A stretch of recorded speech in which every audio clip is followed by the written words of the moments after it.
Can you tell me a little bit from your transition from state trooper to U.S. Marshals? The difference is very simple. When we left here, when I was accepted to work as a CSO, the Court Security Officer with the U.S. Marshal Service, Okay. I was contacted by the Commissioner of the Department of Public Safety pertaining to the U.S. Marshal, because they were contacted from the U.S. Marshal's office and seeing whether or not that we had somebody that was retired. Mm-hmm.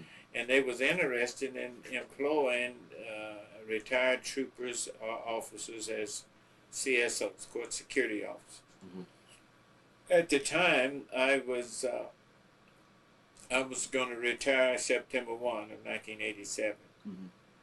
And I told them that I would be interested, so one of the Capitol Police went down and got an application, brought it out to me, and we filled the thing out, and I sent it back down there. Mm-hmm. And they said, well, we want somebody in June the 30th, by June the 30th. Now, this was in May. Mm-hmm. And I said, well, be just fine. Mm-hmm. I would be able to accept that. So then, you know, I made a request for annual leave, all of the annual leave that I had, Mm-hmm. and they approved it. I told them what I was going to try to do, and then I'd be retiring the 1st of September. And the chief's office, and they approved me taking annual leave and pursuing this endeavor. Mm-hmm. I got there on June the 30th, and by, I think it was the 12th of July, they sent us to Glencoe, Georgia, Mm-hmm. for the Federal Law Enforcement Training Academy for orientation. Mm-hmm. Federal law and state law is so similar. It's just that you don't have no problem in understanding federal laws. Mm-hmm.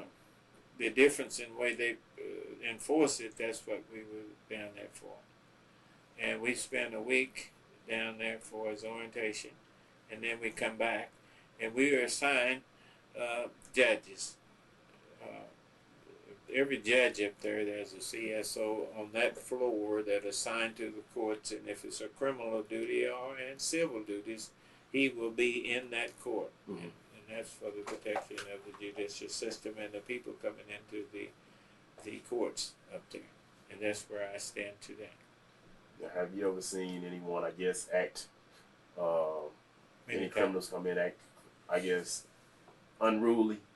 Yes, we have had people to try to get rowdy, have been. And there are some people that maybe that they have been subjected to things which caused them to do this. We don't know. It could have happened before they got there in their lockup someplace. Mm. But yet and still, we cannot have court with this type of atmosphere. We'll make sure that we talk with these people and have it under control before we get in there. We have had people in the courtroom to get up and pull the complete clothes down and wet on their tables and things of this nature. Mm-hmm. But sometimes you have to, you go ahead and do what you have to do about this and take care of it and think, what caused them to do this? Mm-hmm. And when the person that did this we felt like he wanted to get more time. Mm-hmm. To have more time to get his program or what he wanted to do over. Mm-hmm. And he did it because no one told him he couldn't stand up there and expose himself to the world. And there was the jury there, and he just, it was terrible. Mm-hmm. This is why we're there, though.